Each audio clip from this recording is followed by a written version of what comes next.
Every morning, you rush out the door, juggling a coffee in one hand and your phone in the other, trying to answer emails before your commute begins. You push yourself to squeeze more into each day, convinced that constant motion equals progress. But what if the key to success isn't about doing more, but knowing when to pause and saying no when necessary?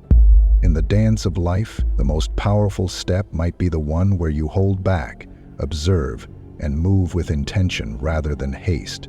This video is heavily inspired from war strategies in Robert Greene's book. This is not a summary video, this is what I learned from them and shading light from Stoicism. As a Sigma, you move strategically and rationally. Before starting, I really want to thank you for what you guys do for this channel. These likes and comments are lifeblood for this channel, and I really enjoy reading your comments. Thanks for everything. Now let's start today's video. Chapter 1. How to Lead. Have you ever seen a cult-like following? Maybe the leaders don't even give them money or nothing seemingly manipulative, still they follow him like a god. Hannibal, the Carthaginian general, harnessed this blend of emotion and reason to bind his troops in loyalty and purpose.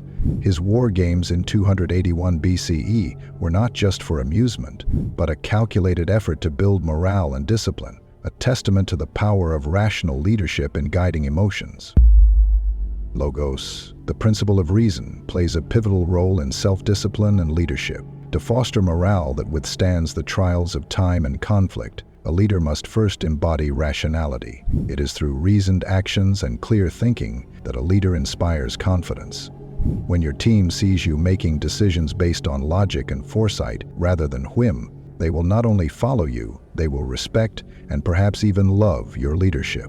Rationality, combined with emotional intelligence, is the cornerstone of effective morale building. Building morale rationally involves creating a framework where every action has a purpose and every reward is justly earned. The emotional highs that come from shared victories must be tempered by the steady hand of discipline.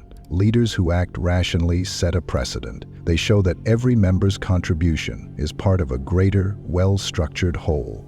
This instills a sense of security and fairness, which in turn fuels commitment and trust. Emotions are powerful, but they need the guiding hand of reason. A leader who can master their emotions, steering them with logos, creates an environment where morale thrives naturally. They can connect with their team on a deeper level, not just through shared experiences, but by making each team member feel understood and valued within a rational system. To implement this, start by clearly communicating your vision and the rationale behind your decisions. People are more likely to commit to a cause when they understand its logical foundation. Engage your team with clear, consistent goals and demonstrate through your actions how discipline and reason lead to success. Leadership, rooted in logos, transforms morale from fleeting enthusiasm to lasting resilience. In this balance, where reason and emotion coalesce, lies the true art of leadership. When your team sees you leading with both heart and mind, they don't just follow, they believe. Chapter 2. Recognizing Limits. Do you know where your boundaries lie? In a world that often equates limitless ambition with success, acknowledging one's limits can feel like a concession. Yet, true strength lies not in endless striving, but in the clarity of knowing where to focus your efforts. This strategic awareness is the essence of rationality in action, recognizing that every resource, including your own energy, is finite and must be used wisely. Acknowledging limits isn't a weakness, it's an act of strength. It's the rational realization that success stems not from doing everything, but from doing the right things. When you understand your constraints, you channel your efforts into areas where you can make the most significant impact. This focused approach isn't just about efficiency, it's about mastery. Like a sculptor chiseling away excess stone to reveal a masterpiece, knowing your limits helps shape your path to greatness. Historically, those constrained by necessity often emerge as the most innovative. Consider the ingenuity that thrives under scarcity. When resources are abundant, there's a tendency to waste energy on pursuits that don't yield substantial returns. Conversely, limitations force a deliberate, thoughtful approach. Every move is calculated, every action purposeful. The philosopher's stone here is logos, the application of reason to turn constraints into catalysts for creativity and progress. In practical terms, this means setting clear priorities, evaluate your strengths and limitations, and direct your energy where it matters most. This disciplined focus prevents the dilution of your efforts and ensures that your impact is both profound and sustainable. It's a lesson in humility and wisdom, knowing when to push forward and when to conserve your strength for a battle that truly matters. However, the danger lies in failing to recognize these limits. Overextension, like a bridge built too wide without adequate support, leads to collapse. Pyrrhic victories, those won at such great cost that they amount to defeats, serve as a stark reminder of the perils of ignoring limitations. A business that expands too quickly without a solid foundation may enjoy short-term success, but risks long-term sustainability. By embracing your limits and strategically focusing your efforts, you cultivate a path of resilience and thoughtful progress.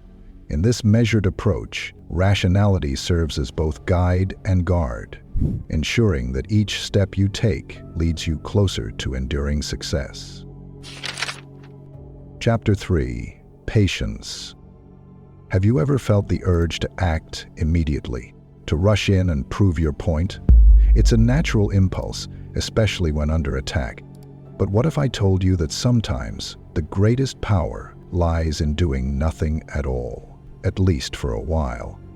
Patience is not the absence of action, but the conscious choice of timing. In the face of challenge, restraint can become your most potent weapon. When you hold back, you allow your opponent to reveal their flaws, to overextend themselves.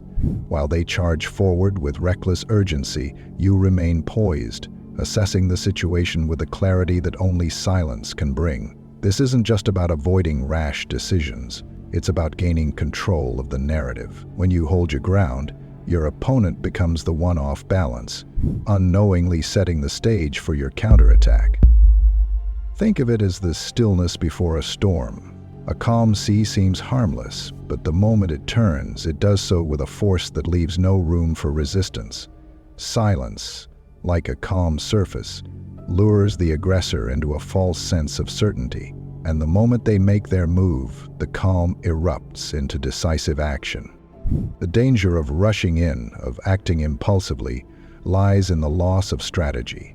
When you move first, you risk revealing your cards too soon, giving the other side the chance to adapt and counter. Think of chess. The opponent who reacts to your every move is playing at your pace, and the moment you slow down, pause, and assess, the game shifts in your favor. In life, whether it's business negotiations or personal conflicts, the same principle holds. Sometimes the best move is no move at all, at least not yet. Patience breeds wisdom. By resisting the urge to act out of emotion, you can detach from the immediate pressure and focus on the bigger picture. Your actions become more deliberate, your decisions sharper. Silence isn't weakness, it's a strategic silence, a demonstration of your discipline and control over the situation. In the art of strategy, it's not always about winning the first move, it's about ensuring your last move is the one that matters.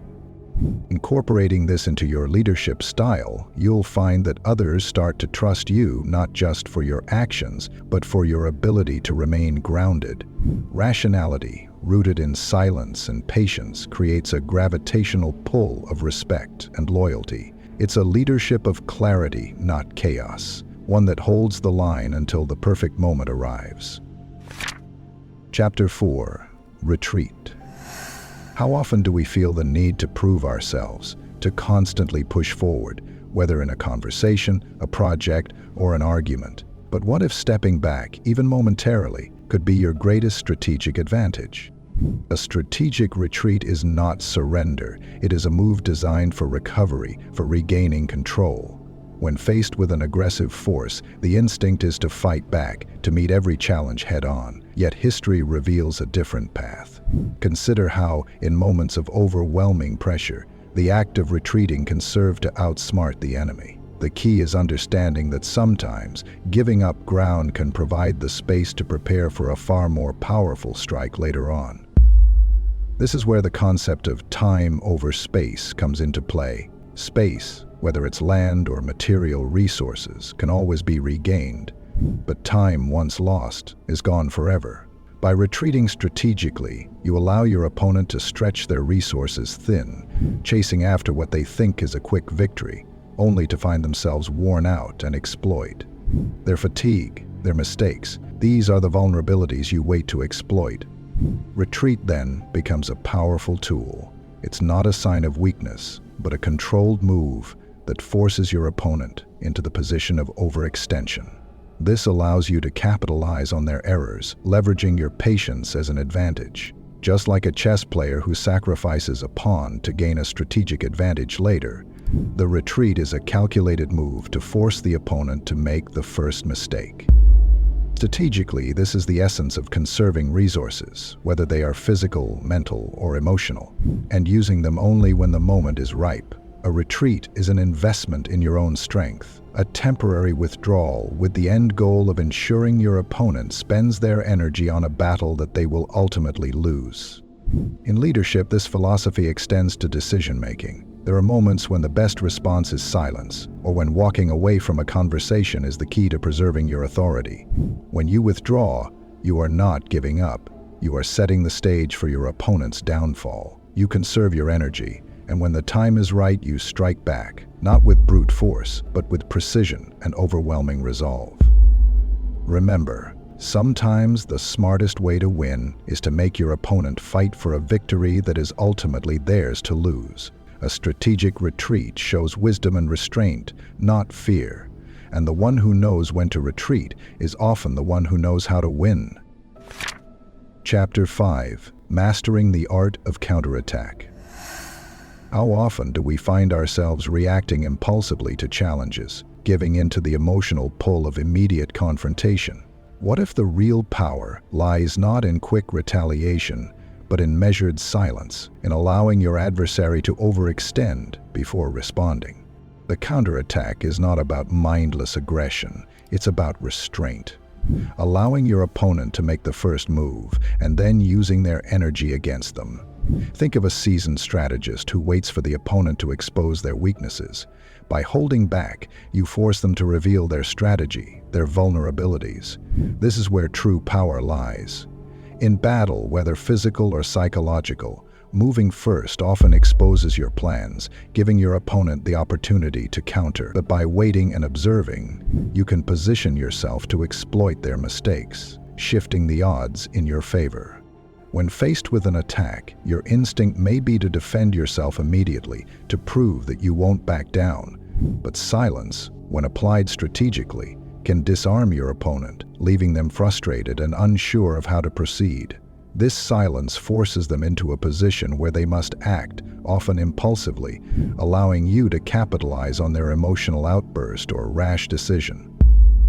The counterattack is also about turning your opponent's aggression into their downfall.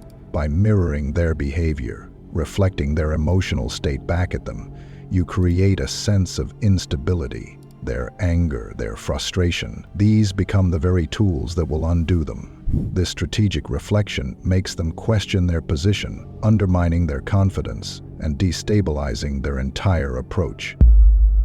In leadership, this strategy plays out when dealing with criticism or confrontation. The natural reaction is to defend, to justify. Yet by choosing silence, you avoid reacting to the provocation. You maintain control over the situation, allowing the adversary to reveal their hand and, more often than not, expose their weaknesses. The greatest weapon in the counterattack strategy is not aggression, but patience. Patience to observe, patience to wait for the right moment to strike. The quiet, calculated strike, when it finally comes, will be sharp, decisive, and unstoppable. This strategy is about shifting the power dynamic, where your opponent's aggression fuels their undoing, and your silence becomes the catalyst for their downfall. By mastering this art, you wield not just your own strength, but the weaknesses of your adversaries. And in that space between silence and action, you create opportunities for victory. The one who strikes last strikes best. Thanks for watching.